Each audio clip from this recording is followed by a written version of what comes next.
Nag-issue na ang South Bangkok Criminal Court ng arrest warrant para kay Ann Jacapong na dating co-owner ng Miss Universe Organization matapos itong hindi dumalo sa nakatakdang pagbasa ng hatol sa kasong fraud na nakasampa laban sa kanya.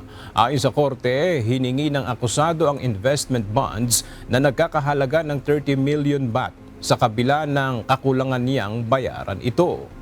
Ipinawalang bisa ng korte ang kanyang bail bond. Pinatawa ng multa ang guarantor sa loob ng 15 araw at nireschedule ang susunod na pagbasa ng hatol sa December 26. Kasabay nito, lumabas ang mga ulat na si Jacapong ay nasa Mexico at nag-convert ng malaking halaga sa cryptocurrency. Mariin namang itinanggi ng kumpanyang pag-aari ni Jacapong na JKN Global ang mga akusasyon at tinukoy ang economic slowdown at cash flow discrepancies na dahilan kaya hindi pa nababayaran ang mga utang.